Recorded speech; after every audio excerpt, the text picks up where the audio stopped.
Hi,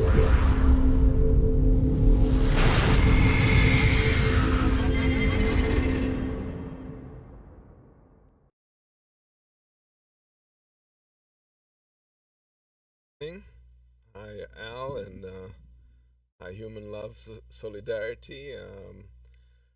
We are we were supposed to be joined by Mr. Jenkins this evening to discuss events and how they would affect uh, the far right in the U.S.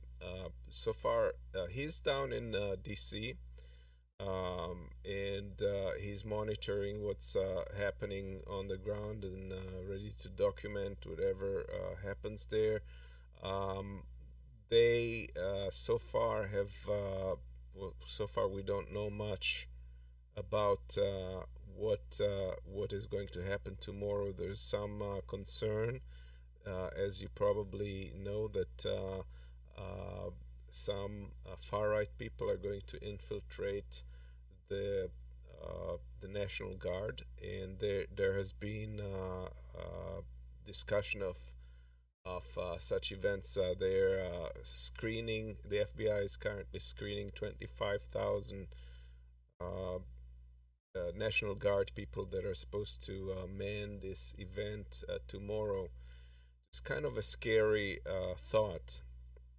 There might be some people that are on the far right among those people that are closest to the inauguration. And this thing has posted on. We've seen this in the media now. Article from today that so far two have been caught that were had connections in the far right, and who knows if they were plotting anything, but they were amongst the people that were supposed to guard Biden. So we're holding our breath as to what's going on and how it's what's going to happen, and I don't think this is something that is going to be just tomorrow. I think we're looking for the impact of this movement far into the future, unfortunately. And I believe that the central part of what's driving it is misinformation and disinformation. The fact that the public has lost its trust uh, in the mainstream media, therefore is looking for alternative venues, which are not necessarily giving them correct information. In the case of Fox and such, even the mainstream media is giving wrong information. CNN has been sometimes providing spin on things, so it's quite a mess. And when you think about it, if you're 100% convinced that the nation is going down the drain and somebody's stealing the elections, I don't know, how would you act? What would you do? I mean, and that is the case. Most of these people are completely in belief that all of the stuff that Trump has said is gospel truth, and in reality, it is just one lie after the other. And unfortunately, not this is not even something that is just happening on the right. I think we've seen people that consider themselves to be progressives or on the left to also be susceptible to misinformation and disinformation to the point of spreading conspiracy theories themselves, and that's most unfortunate because it's feeding to the far right's goals. And the issue with the far right is that it's not one block. It's not like there is just one type of far right person and that's it. It is really like a whole. They run the gamut of going in between nationalist and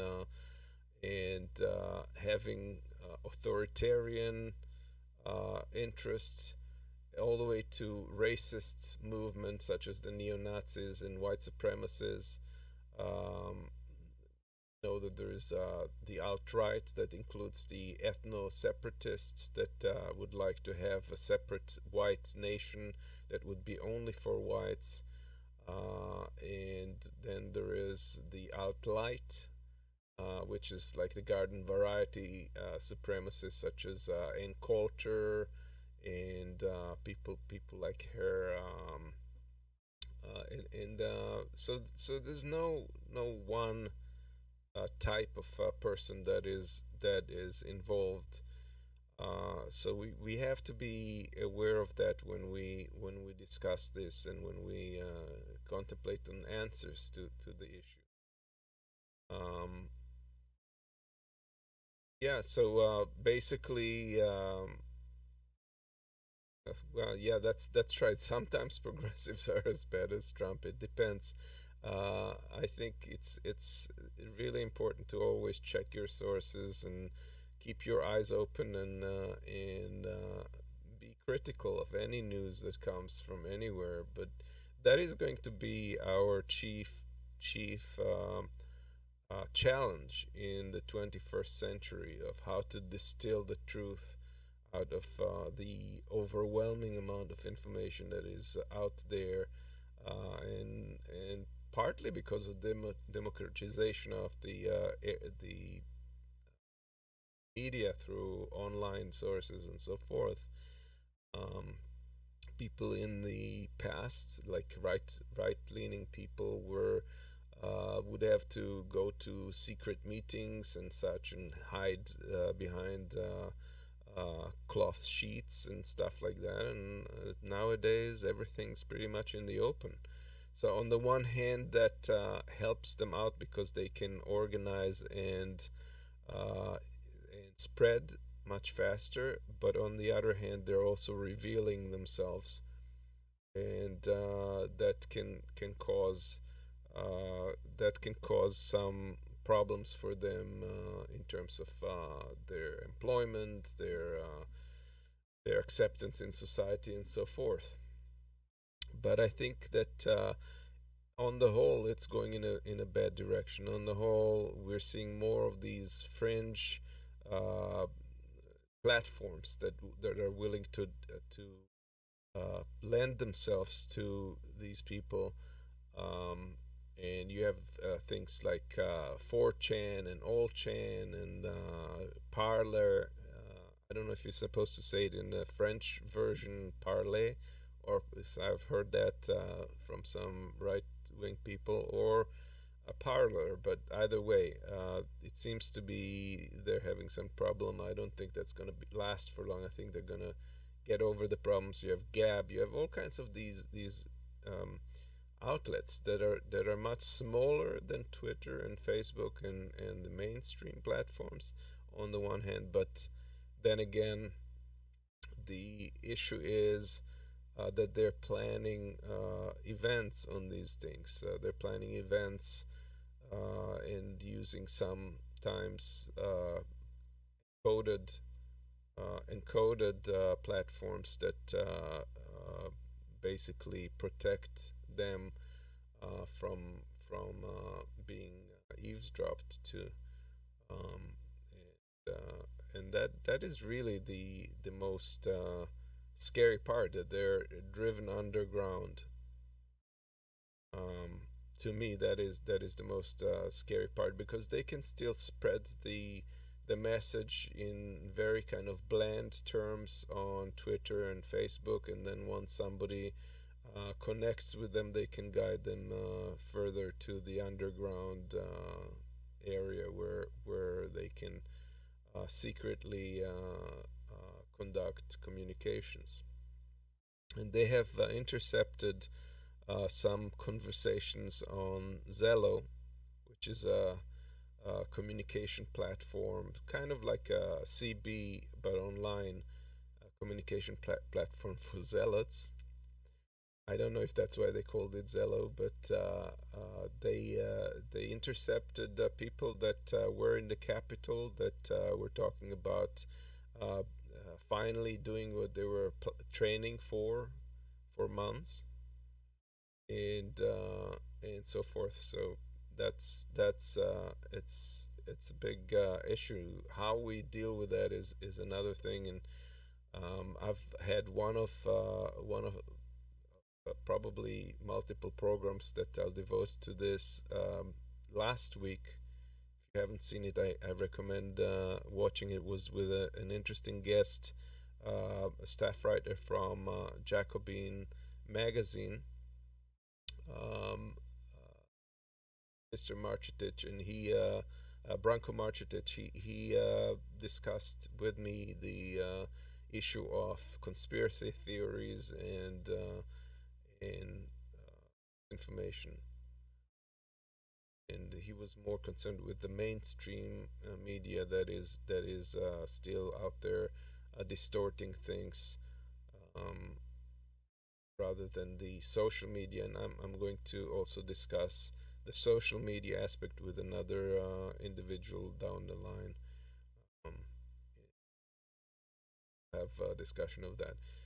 Um, I'm not optimistic. I think we've now seen the true scope of the far right, and I think my estimate it is that it's grown under Trump to roughly 33, roughly a third of Republicans, which is really a huge number.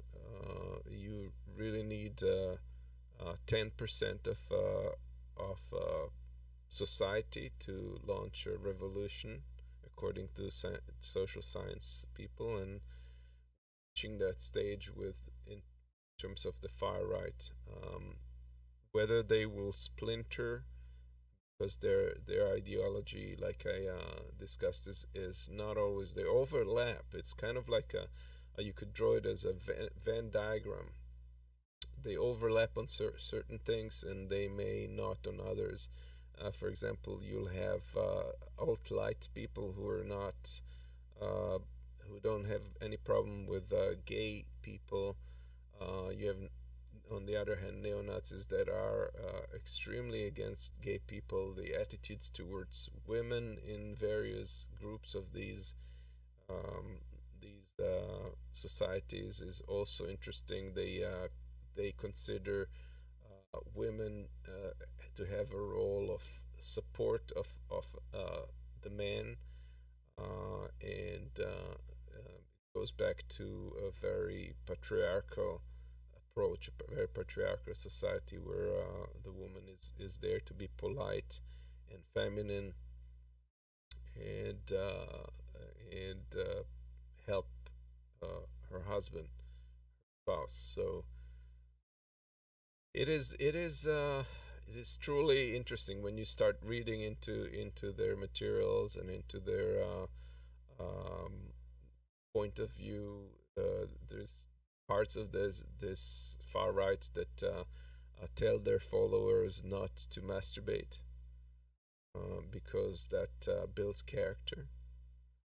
Um, there's a whole slew of these very um, odd kind of points of view. But anyway, this is the state we're in right now. Um, guys, have anything else? I let's see. Yeah. That's the danger is the word of mouth, people who are flocking to some of the more secretive or less more hidden um, platforms is definitely driven by word of mouth. Uh, Probably see more of that. I don't know what's going to happen with Trump. I think Trump may have ended his political career. He's not going to want to go away for sure. So unless they bring charges against him on his criminal activities or impeach him, he's still going to try and cause trouble. And if he's not impeached, I'm pretty sure that they're going to come to kiss his ring next time around in the elections, because there are going to be people who are going to continue to cater to the far right for sure.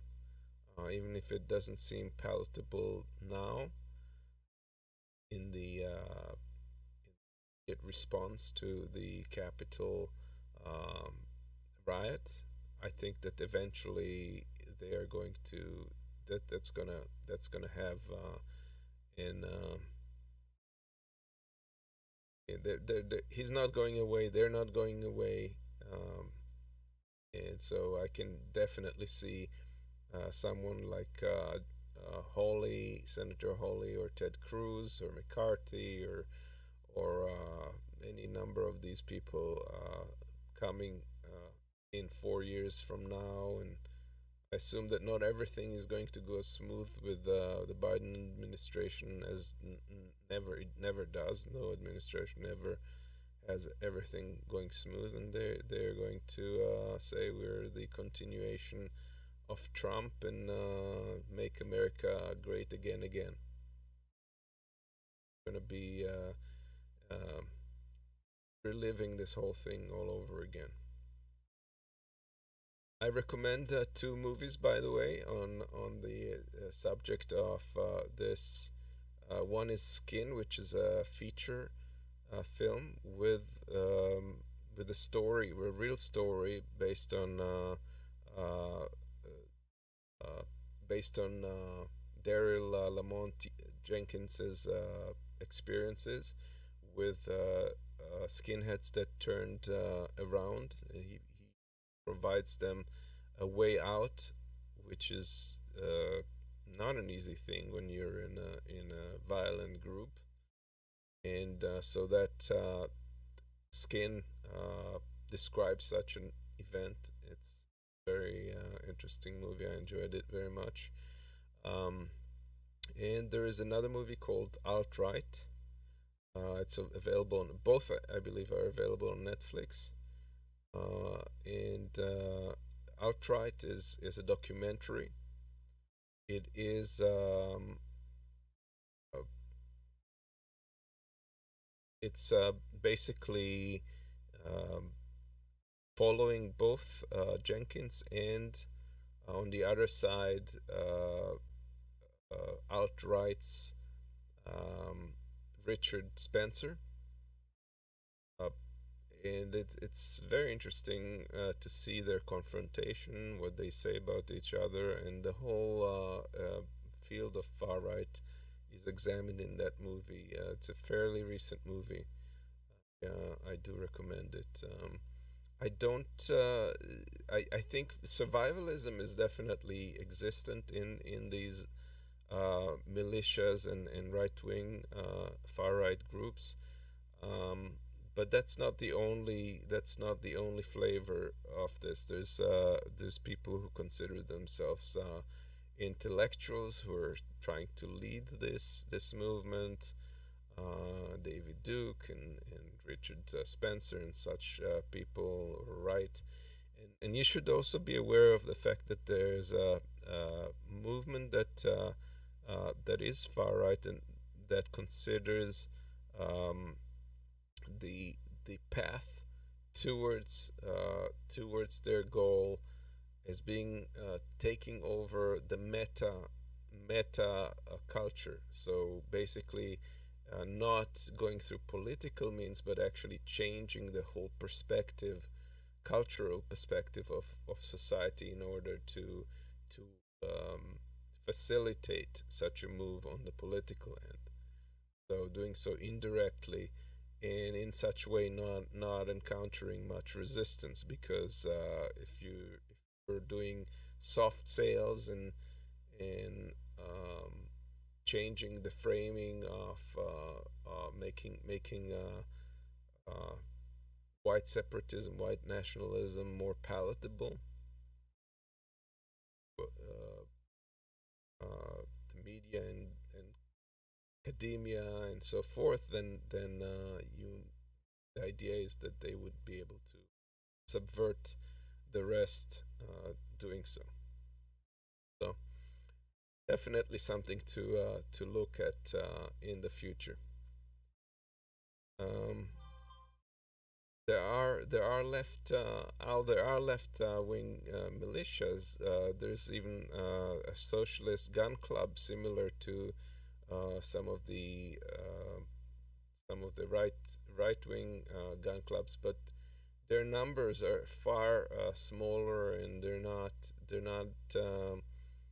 uh, promoting or propagating taking over the country, or changing the country into a separatist or non-separatist or any kind of a different country. So it's not something prevailing. That is something that we've seen in the 70s, but at this time there really isn't any such activity by the whole boogeyman approach of Antifa and BLM as rogue elements, the violent rogue elements, is very much hyped up by people like Trump and others, and we don't see a lot of actual evidence that they're dangerous element in society at this time, and that is not me saying it. It is the FBI's assessment.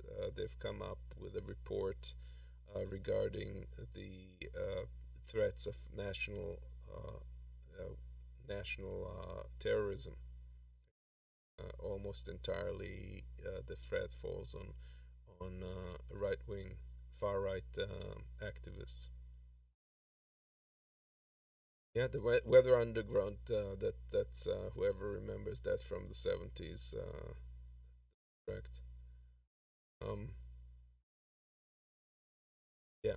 Uh, yeah. And Antifa, like I said, it's not an organization really.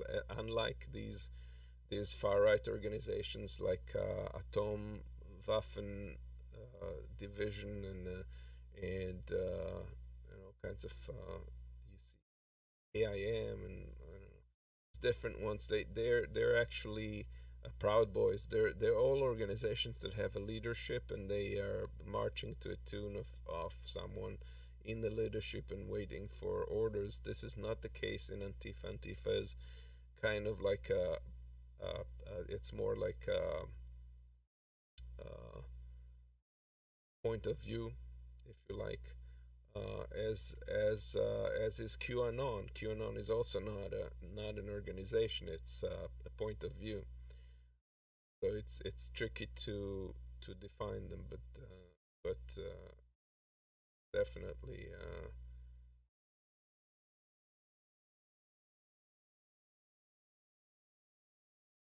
yeah. So that's pretty much what I have to say about the far right. I hope that we will get. I'm not sure. I'm hoping that Mr. Jenkins is all right in Washington. I think we'll have him rescheduled for another segment. And thanks all for being here. And I'll see you guys hopefully on Saturday with Marcus. We'll have another show, no joke show. Please feel free to share our programs. That's what brings the audience to us, and what will allow us to schedule better um, or interesting guests on the shows in the future.